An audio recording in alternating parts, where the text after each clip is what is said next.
Alors, les âmes humaines, parce que je me méfie un petit peu de l'heure, ouais. Les âmes humaines, bon, on peut dire grosso modo que ce sont des fantômes, enfin, on peut même pas seulement grosso modo, on peut le dire. Ce sont donc en fait des âmes qui ne sont pas montées. Alors pour plein de raisons. En fait, et nous on en rencontre vraiment de plus en plus. Alors il y a plusieurs raisons à ça. Bon déjà, il y a tous les champs de bataille, il y a tout ça qui font qu'effectivement, il y en a un paquet qui ne sont pas montés. Sans aller sur les champs de bataille, lorsqu'il y a mort subite, donc lors d'un accident, ou même nous on a rencontré une âme qui est revenue en fait. C'était un jeune homme de 30 ans qui était revenu même après la mort de ses parents, qui était mort d'une crise cardiaque, et puis qui ne savait pas qu'il était mort, quoi. Les trois quarts du temps, les âmes que nous rencontrons ne savent pas qu'elles sont mortes. Donc il faut leur annoncer, on va dire, avec douceur quand même. Et puis après, voilà, faut les aider faut les aider à monter, quoi. Donc mort subite, ou alors après vous avez des âmes qui on va dire, qui ont tellement peut-être été ou odieuses ou vraiment très... enfin, j'aime pas utiliser de termes méchants, mais...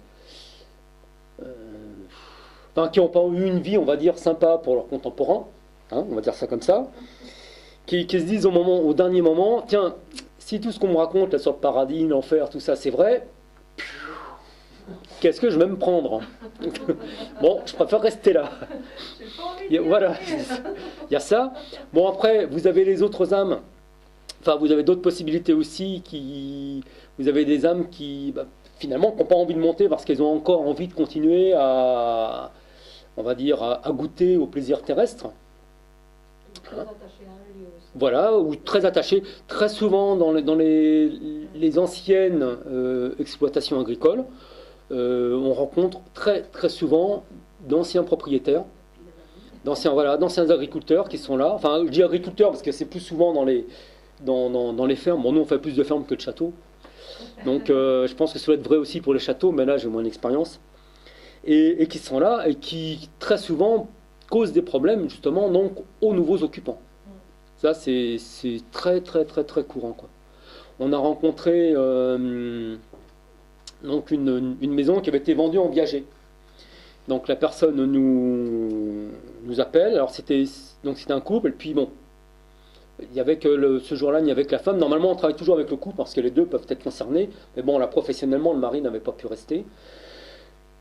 Et puis, donc c'était l'histoire d'un viager. Donc ils avaient acheté une ferme tout en longueur.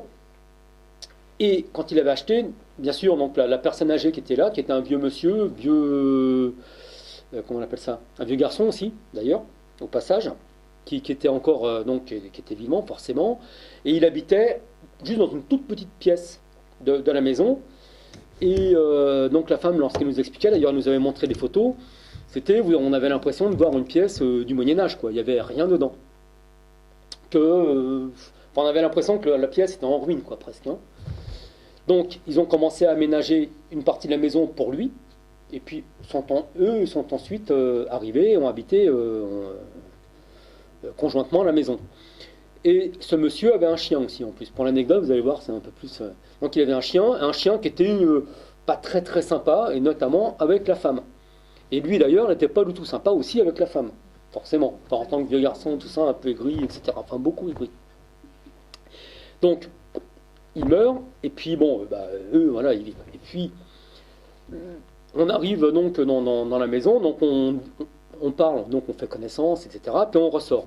Nous, quand on travaille, on commence de l'extérieur, et on demande aux baguettes de nous conduire sur le premier phénomène, en fait, le premier phénomène à traiter dans la maison. Et là, on entre dans la maison, donc on suit les baguettes, et les baguettes nous font traverser toute la maison, et nous emmènent dans une espèce de buanderie. Et hop, les baguettes font le tour de la porte, puis elles s'arrêtent là contre le mur.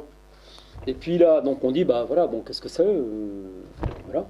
Et là, la femme nous dit, ça c'est là où était le lit, donc je ne sais plus comment il s'appelait, donc du vieux monsieur. Donc chez nous, forcément, les petites alarmes, il y a, alors est-ce qu'il y a une âme humaine? Oui, toc, les baguettes s'ouvrent, âme humaine. Et en fait, l'âme de ce monsieur est encore là, parce que pour lui, il était toujours chez lui. Et il ne comprenait pas pourquoi il y avait des étrangers chez lui. Bon, en plus, je pense qu'avec l'histoire du viager, c'est encore plus certainement exacerbé ça. Et il était toujours en colère après cette femme.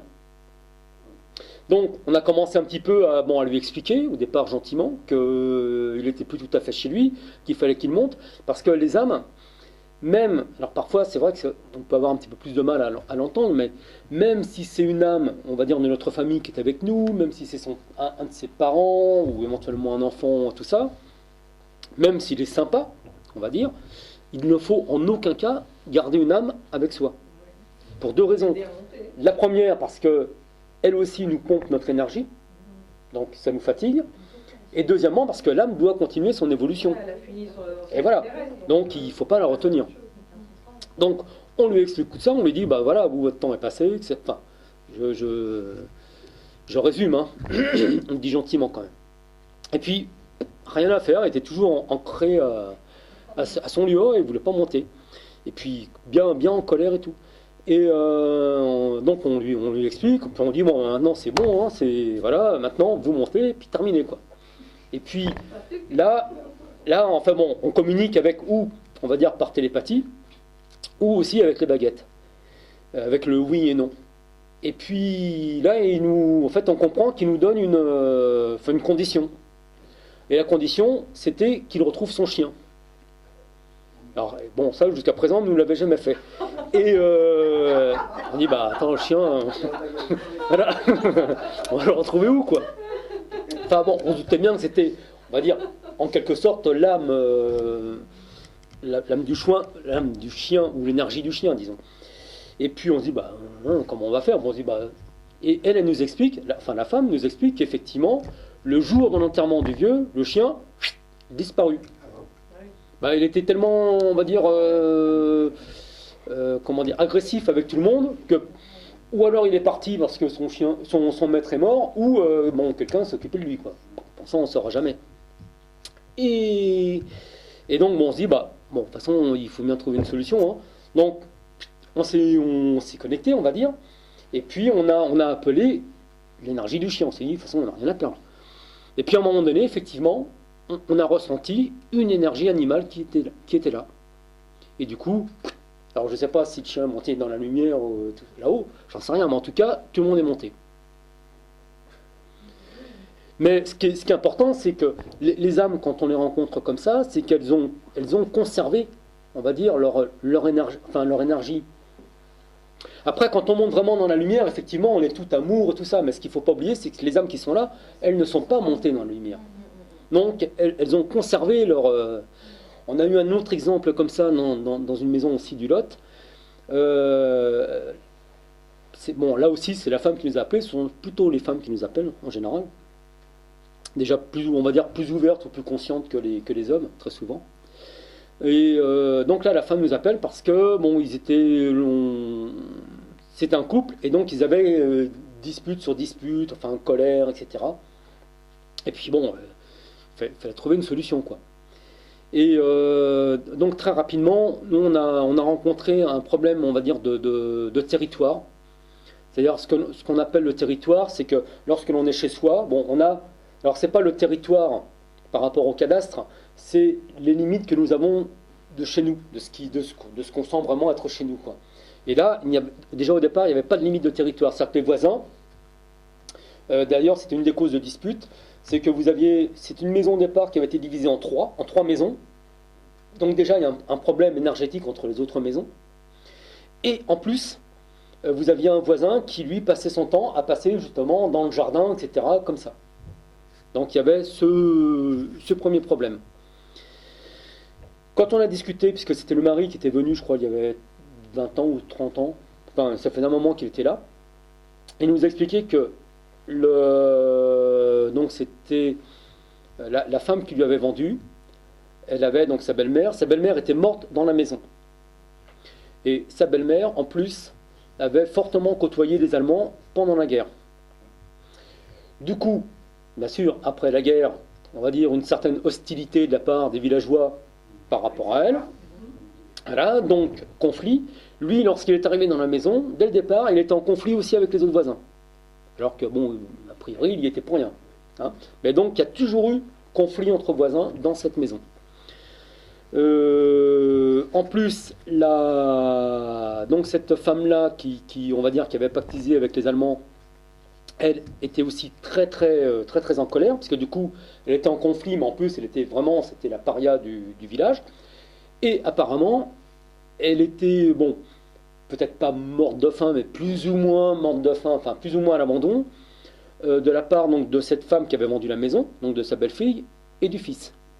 Donc en plus, colère par rapport à ça. Et on a retrouvé l'âme donc, de cette femme, juste à côté de la cheminée. Donc juste à côté, pour revenir à ce qu'on disait tout à l'heure, juste à côté en plus de là où il faisait à manger, parce que c'est juste là où était la cuisinière, c'est-à-dire que la cuisinière a baigné en plein dans l'énergie de colère de cette femme, et en plus, la femme actuelle qui nous avait demandé de venir, nous expliquait que c'était là où ils avaient vécu leur plus grande dispute, comme un fait exprès. Vous voyez ? Donc voilà. Et puis pour l'anecdote aussi, alors c'est un petit peu là, bon, je sors un petit peu, mais c'est intéressant parce que la première fois aussi que nous rencontrions cela, on était dans une pièce, et puis donc on voit, il y avait un escalier, et l'escalier, alors je me souviens plus s'il avait été enlevé ou s'il était muré, mais en tout cas c'était la communication avec donc ce qui était devenu une deuxième maison qui était obstruée. Et puis on voit un tableau, un tableau qui présente, alors ça on le verrait dans un film, on se dirait bon là il pousse un peu le bouchon trop loin quand même. Sur le tableau, un escalier qui monte sur rien. Et, donc ça c'était sur la cheminée, enfin une autre cheminée. Donc l'escalier, et puis après il n'y avait rien. Et derrière ce tableau, plein de photos. Parce qu'au départ, oui, si, quand même au départ, on ressent plein d'énergie d'âmes humaines. Et ça nous montre le tableau. On se dit, bah, pourquoi est-ce qu'elles sont là, quoi. Donc, derrière ce tableau, plein de photos. Que des photos de personnes décédées. Et en fait, après, symboliquement, et en mesurant, on s'est rendu compte que derrière ce tableau, donc toutes les personnes décédées qui étaient coincées là, elles étaient coincées parce que l'escalier ne menait à rien. Voilà, on était retombé sur l'escalier dont l'énergie en fait de circulation était coupée par rapport à la maison suivante. Et tout le monde s'était retrouvé coincé ici. C'est étrange quand même que les âmes aient besoin d'un escalier.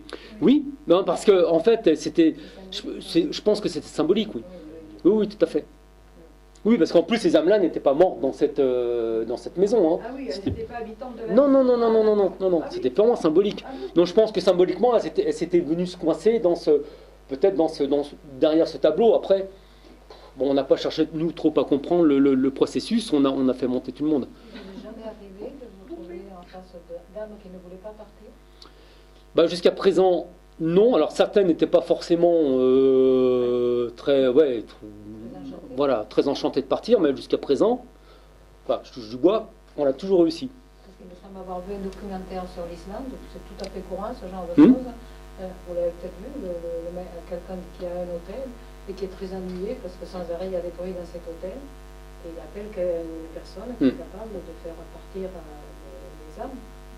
Sauf que alors, la personne a été guidée pour monter et elle a dit, je vois une personne assise à côté d'une fenêtre. Dans cette pièce, dans cette chambre, il y a 2 fenêtres. En effet, ils sont arrivés là. Et quand la personne a demandé à l'âme de vouloir partir, elle a dit non, elle était là depuis 2 autres générations. Je suis chez moi ici, je n'ai pas envie de partir. Nous, ça nous arrive ça parfois, mais jusqu'à présent, on a toujours réussi à discuter, à négocier et à savoir pourquoi l'âme n'était pas montée et on va dire à réparer quoi, parce qu'il faut réparer. Voilà. En parlant de réparation, par exemple, on va peut-être s'arrêter là. Comme ça, je vous montrerai ça. Et puis un petit film aussi, qui dure 5 minutes. Et si vous êtes pressé, vous pourrez le retrouver sur le blog, sur le site. En parlant de ça, par exemple, d'âme, on est allé, on a fait une fois, on a fait un gîte. Et donc c'était Donc c'était un gîte tenu par une jeune femme qui avait donc sa maison principale et deux autres gîtes. Et puis dans l'un des gîtes, elle avait, enfin, je crois que juste avant, elle nous avait appelé parce qu'elle avait vu justement passer une âme. Parce que parfois on peut les voir. Bon, moi personnellement je ne les vois pas, mais bon, vous avez certaines personnes qui ont la capacité de les voir. Donc elle avait vu passer une âme. Donc elle nous avait appelé. Et puis surtout, elle s'était rendue compte que dans ce gîte, très souvent, les hommes étaient vraiment très très mal à l'aise. Ils ne se sentaient pas bien accueillis. Donc moi, elle m'avait prévenu. Alors je me suis un petit peu blindé, moi de mon côté. Je me suis dit, bon, on ne sait jamais. Enfin, on se prépare toujours quand même, de toute façon, quand on va sur les lieux. Et puis, donc on arrive dans la maison, et effectivement, on détecte 3 âmes. Et c'était 3 âmes humaines féminines. Et donc, en discutant avec elle, on a appris tout simplement que ces âmes avaient été agressées. Alors, je ne sais plus, je crois que ça remontait à 2 ou 3 siècles avant. Elles avaient été agressées donc, dans cette maison. Bon, vraisemblablement tuées aussi après. Et du coup, elles étaient très en colère vis-à-vis des hommes.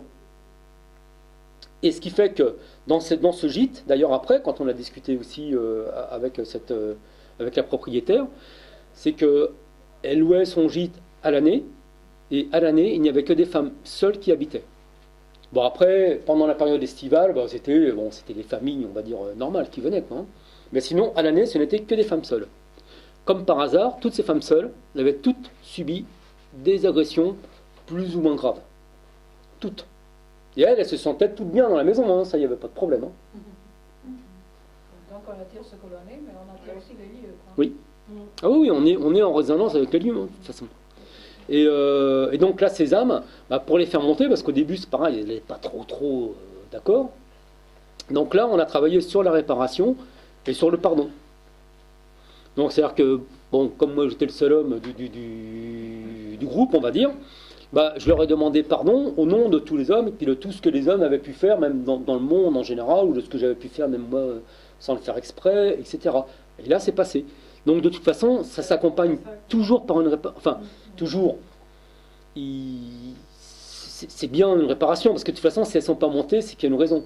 Bon, puis si, une raison qu'on a oubliée, c'est que, bon, tout à l'heure, on disait aussi que elles pouvaient ne pas savoir qu'elles étaient décédées, et puis vous en avez eu d'autres aussi qui n'ont pas su monter, quoi, qui n'ont pas eu, ou qui ont eu peur de monter, parce que, voilà.